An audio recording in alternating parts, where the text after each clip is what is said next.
Jadi sekarang aku lagi di pinggir sungai. Jadi aku mau ngeliatin sama kalian semua gimana sih sungainya di Rusia itu.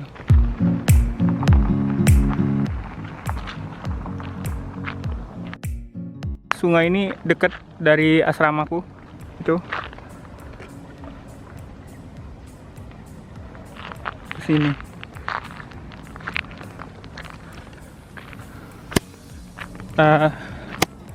Jadi di sungai ini kalau orang Indo itu sering kayak kalau lagi tahun baruan atau setelah malam takbiran gitu, makan-makan di pinggir sungai. Jembatan di sono, jembatannya.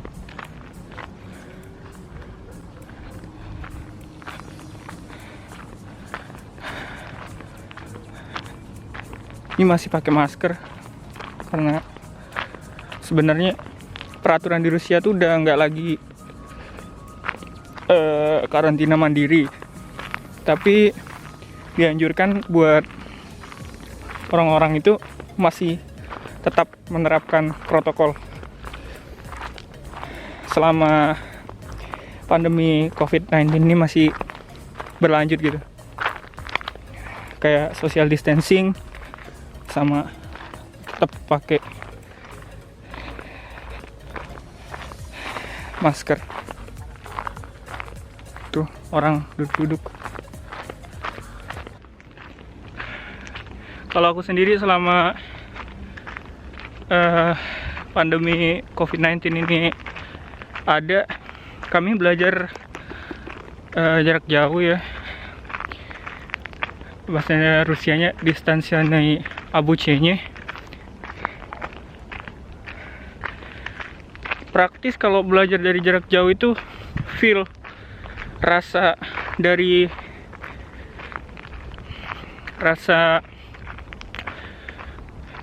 pembelajarannya itu agak berkurang gitu, karena tatap mukanya secara tidak langsung gitu. Kalau biasanya dengerin dosen deket-deketan, kalau sekarang kan lewat aplikasi. Jadi gitu. Hutan di Rusia tuh kayak gini semua. Nah,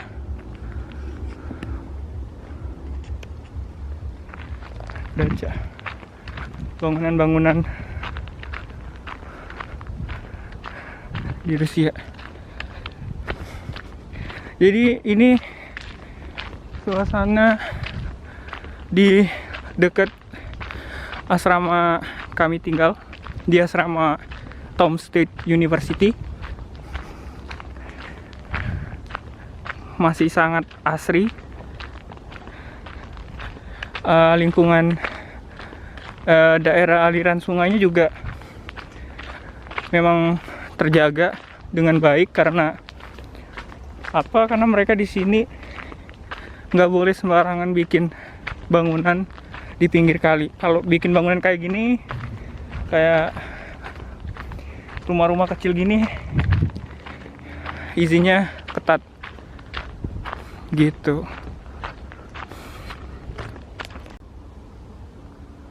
Untuk semuanya keseluruhannya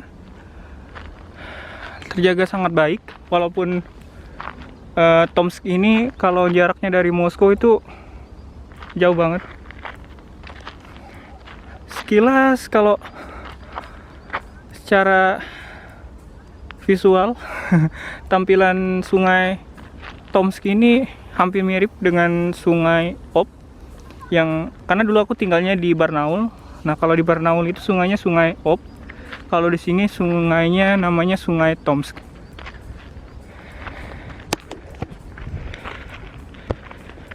Hampir sama kayak Sungai Musi, karena Sungai Musi itu tanah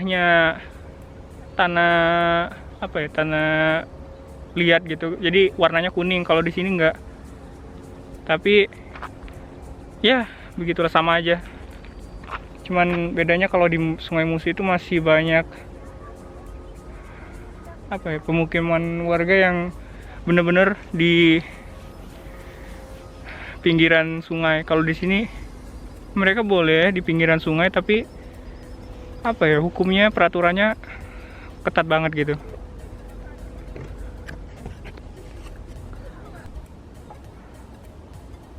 Jadi kayak gini kalau lagi sunset.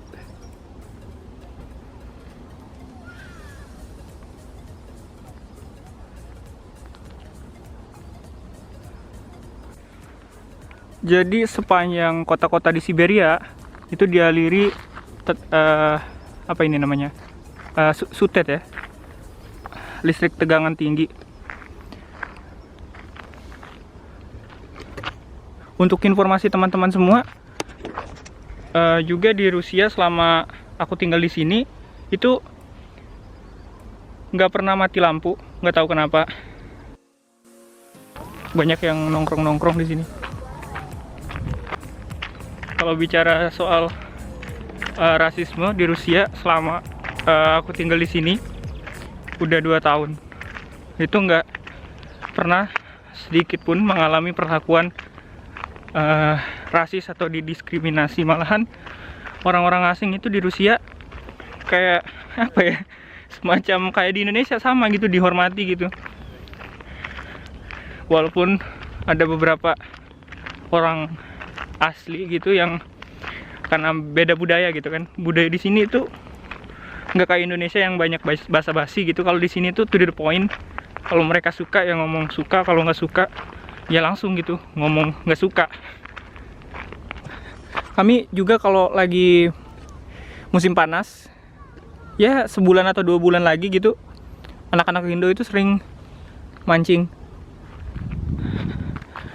Ya walaupun nggak dapet ikan, cuman mengisi waktu luang lah, karena libur 2 bulanan cukup banyak waktu buat liburan. Pakai lagi masker.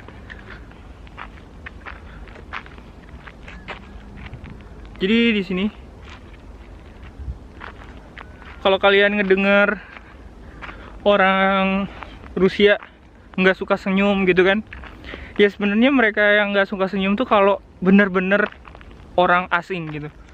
Kayak misalnya kalian ketemu orang papasan di kereta, senyum sama orang yang sama sekali nggak dikenal, nah itu yang jadi masalah. Tapi kalau kalian senyum sama kayak security atau satpam di asrama, ataupun pelayan di rumah makan, itu sama sekali nggak kayak gitu konsepnya. Kalau kalian senyum sama mereka, sama satpam, sama dosen, sama pelayan di restoran, itu malah mereka seneng gitu kalau kita senyum. Yang jadi masalah itu yang kayak aku bilang tadi, orang yang bener-bener asing. Itu yang jadi masalah. Kayaknya kalau di Indo juga sama, tapi ya di Indo kalau kita papasan sama orang kan senyum, kali sini enggak.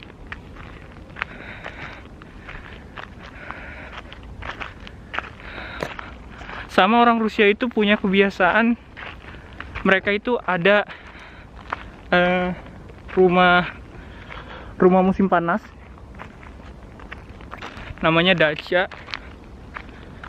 Di dacha itu mereka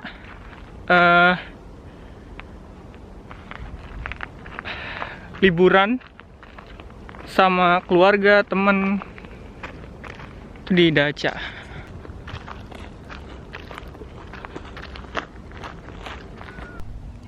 Jadi begini, pas bener-bener di samping sungainya. Ini bekas orang nongkrong-nongkrong, bakar-bakar.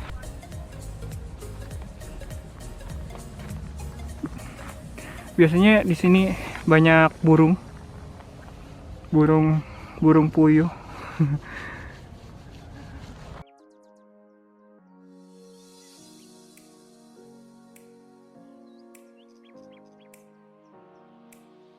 video selanjutnya mungkin apa ya, aku bakalan ngeliatin desa di Rusia, perumahan, rumah-rumah di Rusia itu kayak apa, sama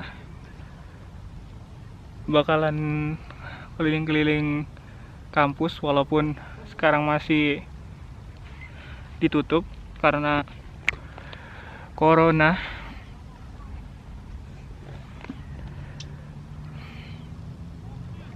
Jadi udah 3 bulan lebih di asrama dan ya melelahkan dan membosankan. Kalau duduk di pinggir sungai kayak gini tuh ingat kampung halaman di Musi Banyuasin di Palembang.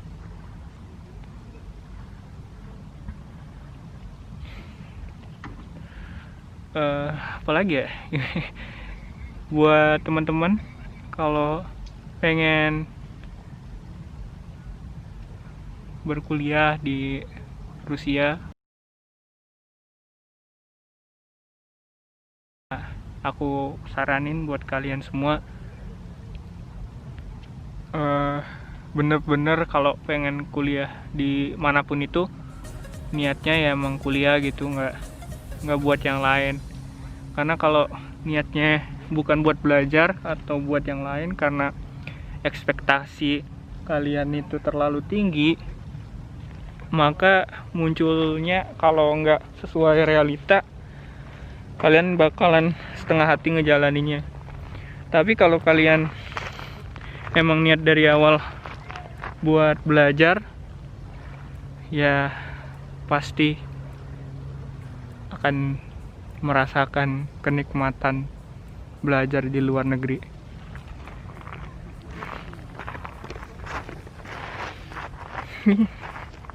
Banyak apa ini namanya? Lalu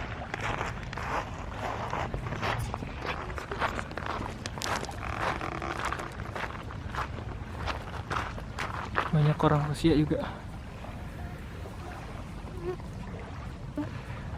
Sudah ya. Sudah.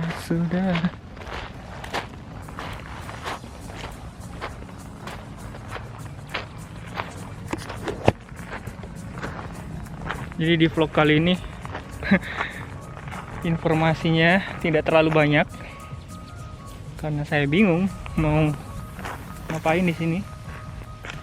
Pancing nggak beli, belum beli. Ya udahlah ya, nanti aja.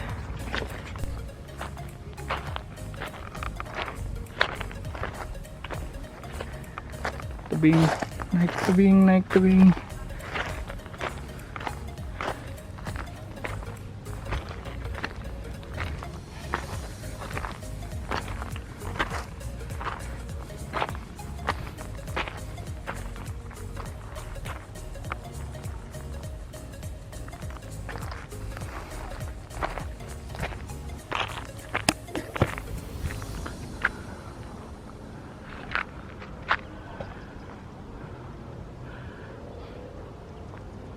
Oh ya lupa, jadi sekarang itu masih belum maghrib ya, tapi jamnya sudah masuk jam 10.38.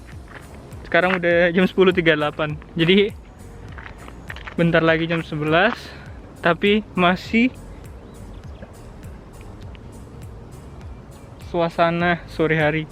Ya begitulah, jadi di sini kalau puasa itu bisa sampai berapa belas? 17 jam. Puasanya bisa sampai 17 jam di sini. Kalau teman-teman ada yang mau nanya, silakan tanya aja langsung di kolom komentar. Ntar aku bakalan jawab pertanyaan yang bisa saya jawab dengan baik. Kalau masih belum puas, silakan aja DM di Instagram. Di deskripsi ntar ada. Ya udah segitu aja dulu untuk hari ini. Terima kasih kalau yang udah nonton, dan maafin kalau video kali ini ya cuma ngelihat sungai. Ya udah, itu aja dulu ya. Sampai jumpa di video selanjutnya.